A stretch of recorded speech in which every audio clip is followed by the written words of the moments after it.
একদিন এই কিলার তার বন্দুক দিয়ে একজন মানুষকে মারার জন্য টার্গেট করছিল। তখন সে চাইলেই সেই লোকটাকে সেকেন্ডের মধ্যেই মেরে ফেলতে পারতো, কিন্তু যখনই সে তার টার্গেটকে কফির মধ্যে 5 চামচ চিনি দিতে দেখে, তখনই জন তার বন্দুকটাকে নিচে নামিয়ে দিয়ে কসম করে আজকের পর থেকে সে আর কখনোই কাউকে খুন করবে না। এই জন্য সে এরপর থেকে তার এই ভয়ঙ্কর কাজটাকে ছেড়ে দিয়ে তার শহরে গিয়ে একটা রেস্টুরেন্ট খুলে দেয়, যার ফলে কয়েকদিন তার জীবনটা অনেক শান্তিতে কাটতে শুরু করে। কিন্তু একদিন হঠাৎ করে আন্না নামের একটা মেয়ে জনের রেস্টুরেন্টে কাজের জন্য অ্যাপ্লাই করতে চলে আসে। তখন জন তার সাথে কথা বলার পর বুঝতে পেরেছিল আন্না তার কাছে কিছু না কিছু লুকাচ্ছে, কিন্তু তবুও সে তাকে কাজে রেখে দেয়, কারণ প্রতিটা মানুষেরই কোনো না কোনো অন্ধকার অতীত থাকে যেটা সে কখনোই কাউকে বলতে চায় না। কিন্তু আন্না আসার পর থেকেই তার রেস্টুরেন্টের বেচা কিনা অনেক বেড়ে গিয়েছিল, কারণ সে দেখতে অনেক সুন্দরী ছিল।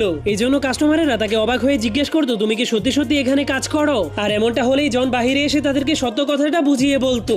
এরপর থেকেই তার রেস্টুরেন্টের বিজনেস 1000 গুণে বেড়ে গিয়েছিল। তখন জন দেখতে পায় আন্না আগের তুলনায় এখন অনেক বেশি হাসি খুশি থাকে, কিন্তু ধীরে ধীরে জন আন্নাকে অনেক সন্দেহ করতে শুরু করে দেয়, কারণ আন্না প্রতি